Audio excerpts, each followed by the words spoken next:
Next up, we have another pedal. This one's particularly special. We have another pedal. This one's special. It is from Cornerstone. And I say it's special because I believe this is the first kind of something that Cornerstone has done like this in terms of like stereo effect. I believe they've usually been in like drive territory, but now we're looking at a really healthy stereo reverb, and it is called the Nucleo. It is really cool looking. It's kind of almost like retro-y kind of, it's a sort of nod to almost like a sort of like nuclear reactor kind of visual. I mean, hence the name, hence the sort of like hazmat sort of like logo on the front, which I believe is what that is. But anyways, it's got 3 different reverbs. It's got a room, hall, and then one that he calls reactor. And I played it just really briefly while I was over at worship school at Bethel. It was really, really cool. I just didn't have enough time to kind of try to like integrate it into my setup because we had such short time. But the little that I messed with it was so expansive. And the thing that came to my mind, it's almost like a hybrid crossover of all the things you might like out of like an RV5 or like out of some of the new current modern pedals like the Mercury X or like the hologram microcosm. It has these glitchy effects. It has modulation control. It has huge decay. He said that it has, I forget the exact number in seconds that this thing can decay, but it is massive. And then on top of that, you can freeze it whenever you push this button, and you can pitch shift the frozen kind of pad of your reverb that's continuing on. It's also worth noting, but there's a USB on the back. And what that is it allows you to literally USB into the pedal, and then from your DAW, you can USB into this, and it will show up as a sort of like MIDI option on your computer where you can use it and send, like a vocal mic signal through the pedal, almost like it's like a plugin or something. So you're getting a lot for just one pedal here. You're getting essentially a plugin. You're getting a physical piece of equipment that you can turn knobs on for a plugin. And it's all in a small form factor, which is really great. Now, before we go on too much more, I should go ahead and tell you, you can get this pedal for 10% off brand new on his site if you use the code Kenyon25, which is obviously a great way to jump in on it day one, as well as to be able to get any of the other pedals on his site with the same code. So peruse the whole website, check out a couple of drives you've maybe been interested in, and use that code because it will get you 10% off. So it also has a MIDI in and out, but it is through like a sort of like a 1/8 inch kind of pin, if that is the correct terminology for it, but it is stereo in through TRS, which there's also a couple of like internal toggle switches you can change for like mono or true stereo or wet, dry, and stuff like that. And then it obviously, as you can see here, is stereo out with 1/4 inch left and right. Also, if you like any of the tones that you hear in here, me and David Hislop at Tone Factor are running our tone course that has 30 hours of material at 50% off through the summer. So I'd highly encourage, if you've ever been curious about it, now would be the time to check it out and jump into it. Any of these tones that I use today, we go through in extreme detail on how to dial it from multiple amps, 12 to 15 different amps that we dial between the two of us. We try out 19 different guitars and how we might apply it into our pedal boards here, as well as we fully run down our pedal boards and dial them from absolute zero. So if you're curious about how to dial good tone, check out the tone course at tonefactor.co. So one thing that I'm going to do too is I've got the manual here, and there's not really that much menu diving. Really, the only kind of layering system that's in here is on the front of the pedal. So you have exactly what you see here and exactly what it reads. Literally, if it's all the way to the left, it's on live mode. In the center, it's on function 2 mode, which kind of gives everything one additional set of controls. Like for instance, the mod fader here becomes mod rate. And so, simple stuff like that, it is listed there. But just in case, we'll keep the manual handy just because I don't want to miss any potential functions. But the way that I'm planning to run this is I'm going to throw it basically as, it's going to be the first stereo pedal in my loop. That's where one of my other pedals that was an easy swap out is. I'm going to throw it in essentially what is before all of my other stereo effects, but right after all of my mono, dry, drives, and volume pedal and all that kind of stuff. All right, first things first. Another angle. All right, so one thing I didn't mention yet, what I'm using is a JMI 36 on the left and a Blankenship Twinplex on the right ear. That might be flip-flopped from the way I was just pointing. This is a Veritas Portlander. It's what I've been using for a long time. As far as tone goes, I'm just going to be going through my tone press compressor here. Here is the Nucleo. So the Nucleo right now is in room mode with a blend at about halfway. All the faders are kind of at like half for now. And then, we've got decay. Let's go ahead and turn that to about half for now. And sorry if it moves a little bit. It's not anchored down. This seems to be a story I keep saying for all my demos. Maybe I should just Velcro them. Stop being lazy. And then we have the switch here. So we have what is the F2 mode, where you can kind of change the sort of extra layer settings, and then you have preset your stored settings, and so that's where you can access that. So the first toggle switch here is live, which is just whatever is on the face. To change your preset, you click and hold this button, which is the freeze button. Does not work on live, works on preset mode. Yep, you click and hold and it swaps. That's great. And then to store current settings, it says to click and hold this button. So let's just go ahead and do that. It flashes to confirm the preset you want it on. That's how you move it. That was a good guess. And then you click and hold again. All three should flash. Boom. We saved a preset. Now let's just quickly dive into the what the kind of secondary functions are. So for this first sort of smaller switch here, or smaller pot here, it is decay or pre-delay. Middle here is tone or diffusion. The third one here is the freeze pitch, or the secondary function is freeze volume. After that, we have this fader, which is modulation, and then the secondary is modulation rate. Number 2 is air. That sounds nice. And then we also have a secondary function of pitch shift octave. Interesting. Then we have the flux, sick. Granular intensity overall, and then F2 is the granular density. These also do have a secondary function. So we have reverb environment, but reverb character on F2 on this. That's interesting. Then we have the overall blend, which secondary function is output volume. Okay, so we have, thankfully, a lot of great manipulatability, but thankfully it is not too complex. There's just 2 layers. And most of them are actually labeled here. If not all of them are actually secondary functions are labeled. Very convenient. I've had plenty of pedals that do not label them, and you have to keep the manual nearby, which is a little difficult. Anyways, let's see what we got. Let's jump into the first one here. We're on live mode now, and let's see what it sounds like.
Okay, it's frozen.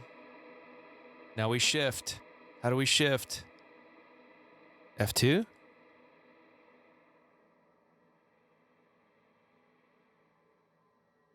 think that shifts octave. We'll try again in a minute.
That's sick.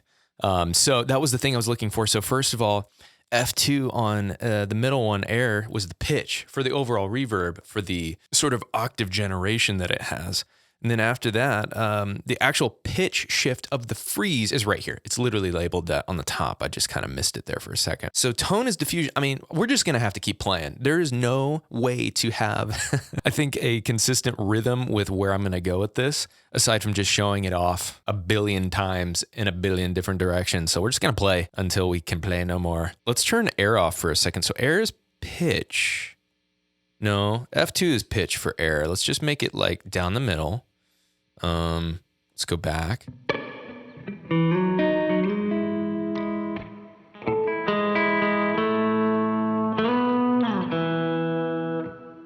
So that technically makes it like an octave down almost. Let's max it out for a sec.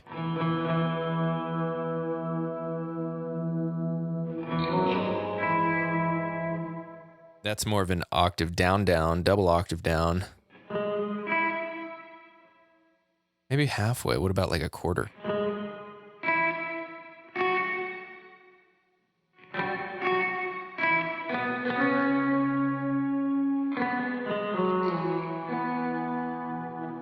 Kind of like a quarter way is actually a blend of like the low and high.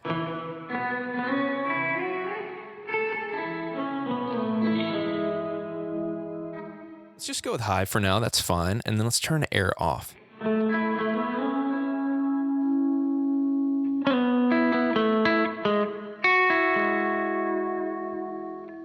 Also, what a nice room verb.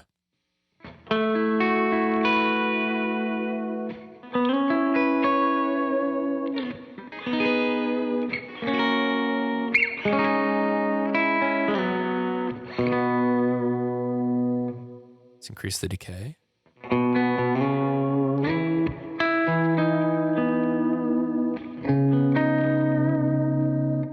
Also, if you're wondering about the crackle, that's just it's a quality of the twin plex, which just sounds really good when it's aggressive. But right now on cleans, it kind of sounds a little crackly.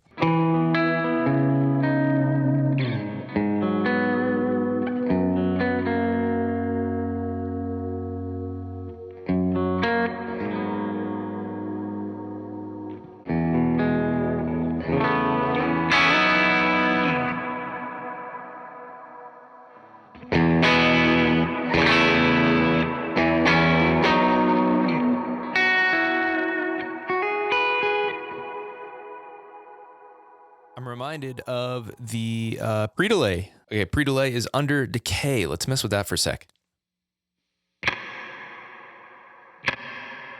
Nice. Nice.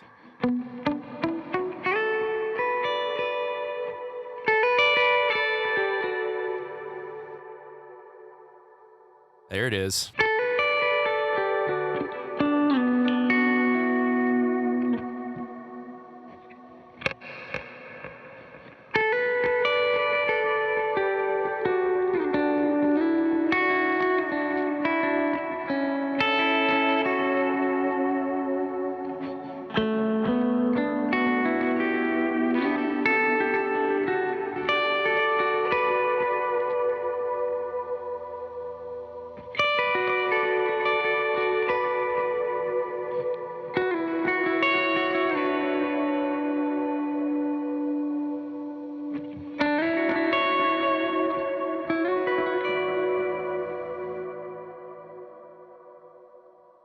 I mean, that's dreamy, dude. Dreamy. And we've barely changed anything. Modulation, let's check out modulation. I mean, first of all, that pre-delay control is so nice. Oh my gosh. It's so great that obviously you can put it directly on your guitar, but it's so nice that you can take it off your guitar. So loving that. But let's mess with modulation and see kind of what character change we get.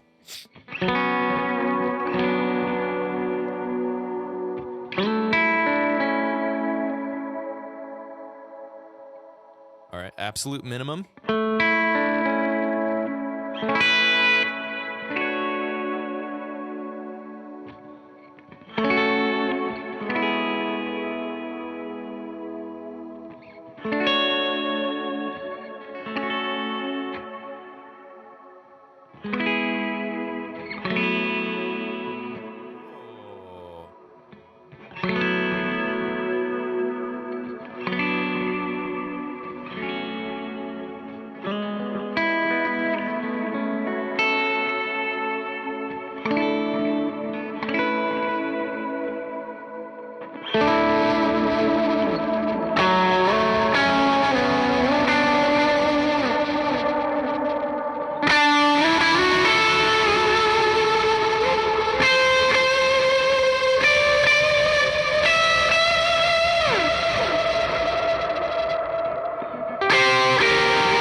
So I had on my delay, which it's worth noting my delay is after the reverb right now. It's not how I would normally want to run a reverb, but I've also done it plenty of times, like with the Specular Tempest. Sounds fine, especially if it's like a utility verb. But obviously, this could be a main verb.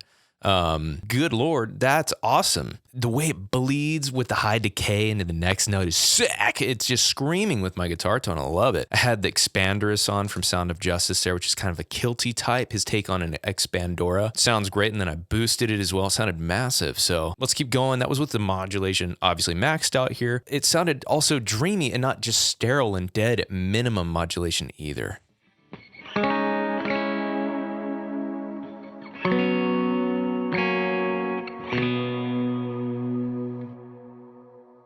Now that we've become acquainted with the sound of this room, let's try the secondary function here that changes character. I don't know what we've been on at this point, but let's see what happens.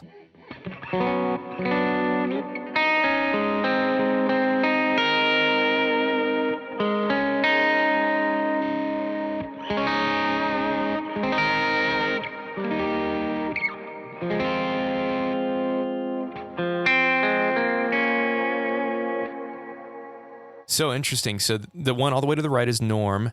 The one in the middle is vintage. And then the one all the way to the left is lo-fi. So here's vintage again.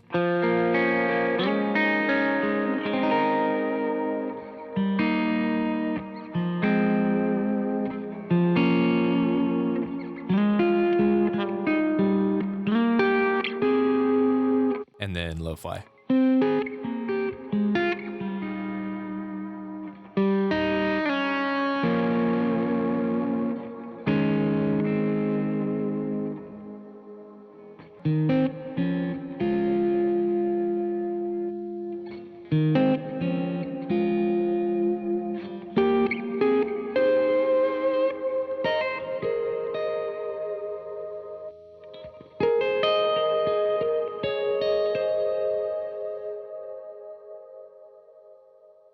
Sweet. I mean, it's so interesting how it just changes the character. It adds a little bit of like a, obviously like vintagey warmth on both of them with a hint of grit. Let's just lastly change the tone and just kind of see what the tone sweep is like.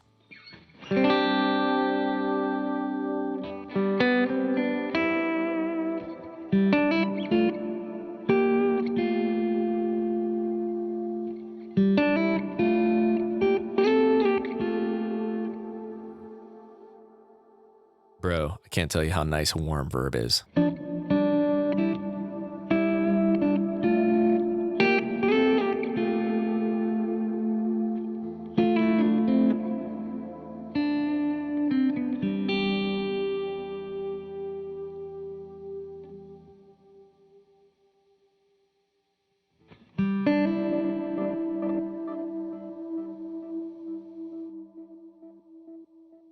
Okay, that was another one we hadn't messed with yet. I should also, let's just check max out tone before I get lost again.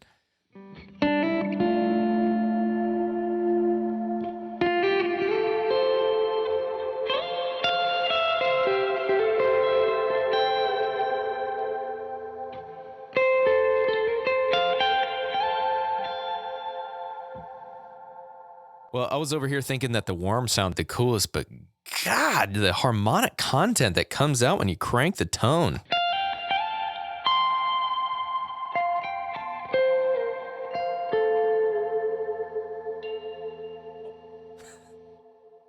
Just catch my little Bigsby in the same key. That was pretty cool. Anyways, magic. Absolute fairy dust. Okay, so Flux does this granular thing.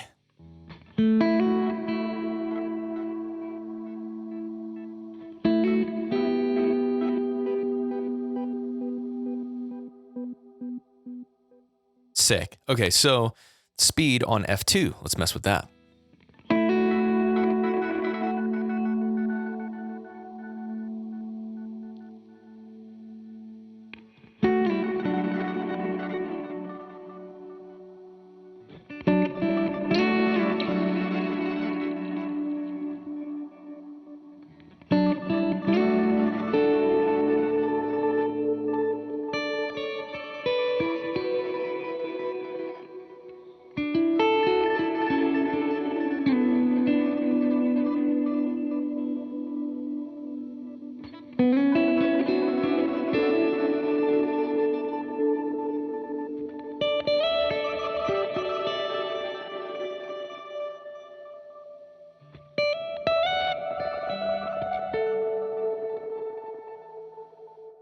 So the tone also affects the granular synthesis as well, which I would assume it did. So that's great to see. Massive and beautiful. And we've only messed with one reverb so far. We've just been stuck on the room.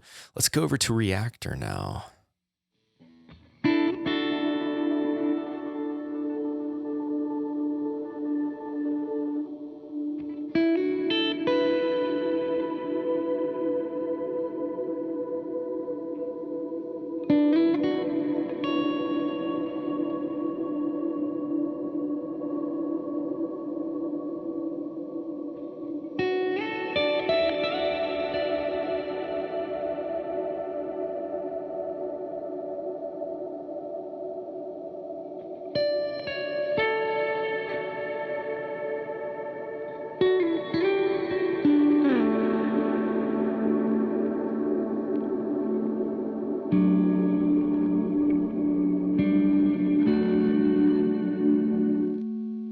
Okay, nice. So pulling the the blend all the way down also pulls down the freeze, which is very handy if you need immediate control. Ooh, little pad filter over here. Sick.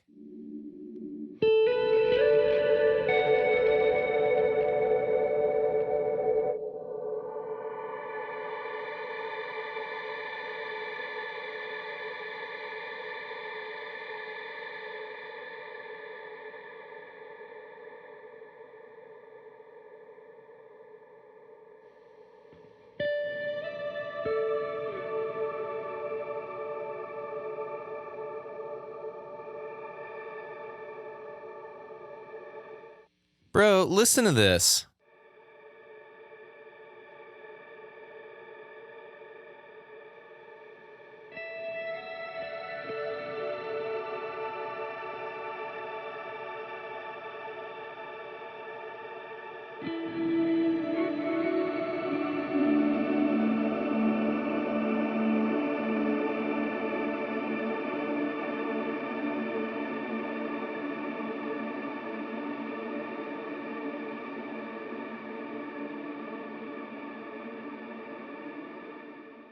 Now, the one thing I'm curious about, I wasn't able to get it to pitch bend there, so I'm curious if I did something wrong or if that has something to do with the particular mode we were on. Let me jump back over to room and make sure I'm not crazy here.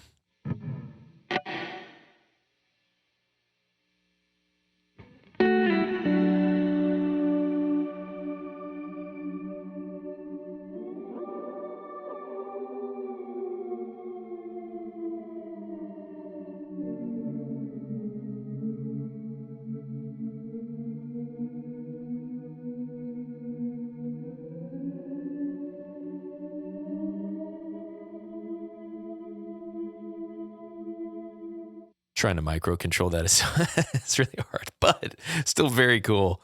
Okay, let's mess with the REACTOR a little bit longer and then we'll swap over to the last reverb.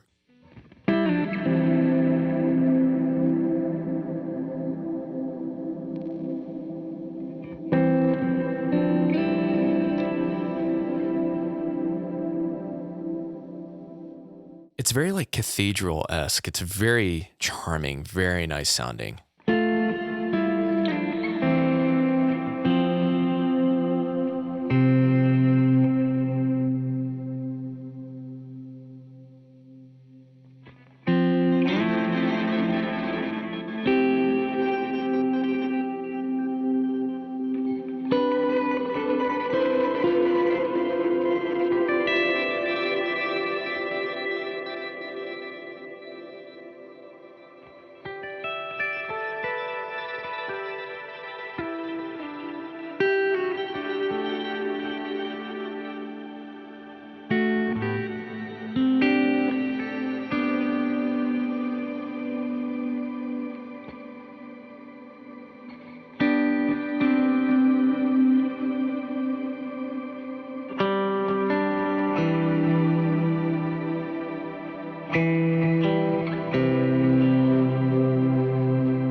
I'm a fan. Okay, let's check out the last one, Hall. All of that was just with Room and Reactor. Here we go.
Very nice. I want to try to max out the pre-delay. Let's see what that does.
Cool. Whoa. Ooh, I like that. It does this weird, like, from like one side to the other.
crazy.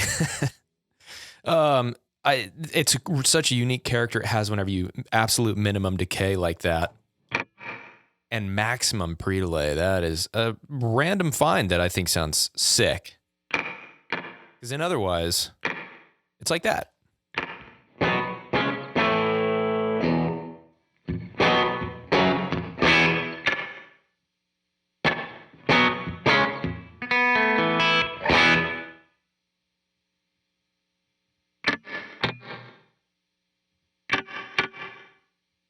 Oh, and the last thing that we haven't messed with yet is diffusion underneath tone in F2.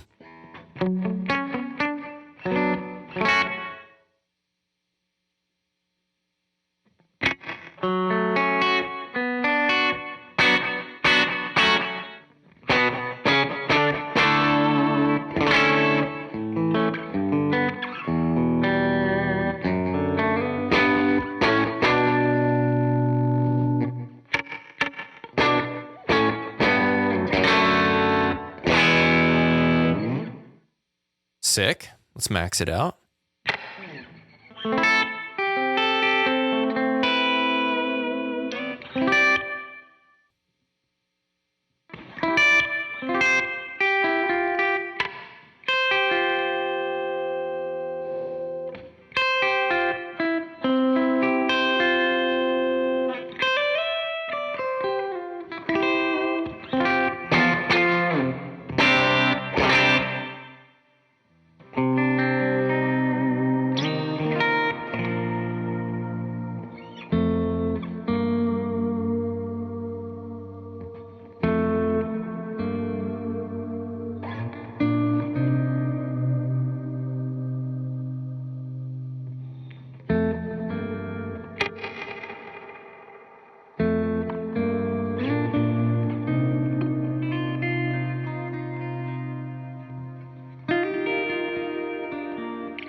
Sick. I mean, between all of the different things that you can do to manipulate the three core reverbs, you have a huge variety that you would want to save probably 80 presets instead of just 3, but I'm sure you can obviously narrow it down to what you like. You know, probably one type of reverb per preset or something like that. Something you like the most out of each type of reverb, which is really sick. All, of course, with the ability to then change the sort of like preampy tone that you have as well, which is cool. You know, if you just need like a vibe setter right off the bat or something, you've got that. But really what was impressing me, I was about to try to narrow it down. One thing that I really liked was just like turning it into like almost like a pad or something and using the blend as like a filter, like a volume. And then you have the like air that changes to add this like extra, almost like harmonically rich layer or something on top. Let me try to like recreate what I'm talking about one more time. Oh.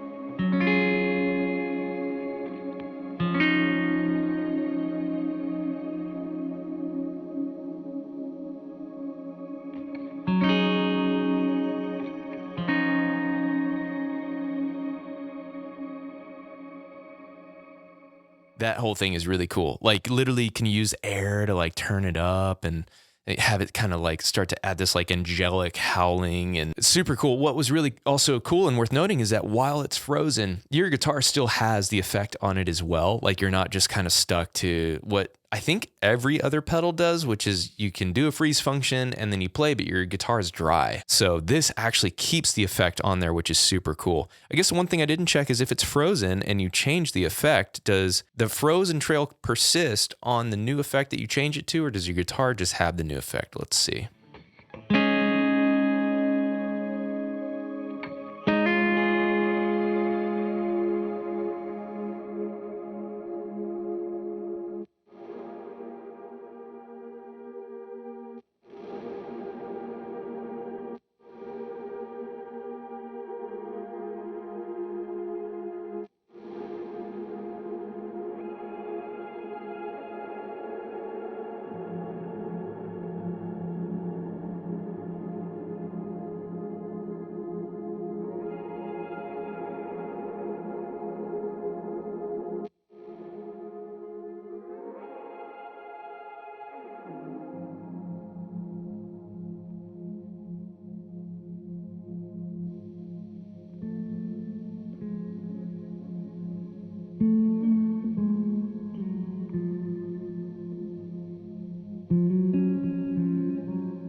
I think that I touched on all of it in terms of just like finding different combinations of things and how you can just make it really do beautiful things. I mean, not a single one of them wasn't beautiful. It was so easy to find something that was like, oh, I'm inspired. I want to do something here. Also for like giant lead lines, like I could see myself saving a preset that was just like, I'll switch over to for a huge lead that just screams and bleeds into my, next guitar note or something. And then all the way down to something that's just like cinematic and gentle. So what an awesome pedal. It's a collaboration with Paul Davids, who brilliant guitar player with a great ear, and they put their minds together and made something that was really unique and beautiful in such a small enclosure at such an affordable price range for what it's doing. I could see myself keeping this on my board as like a utility box because I've got the Maris stuff going on, but I could also see this being a primary reverb that would easily do it all for me.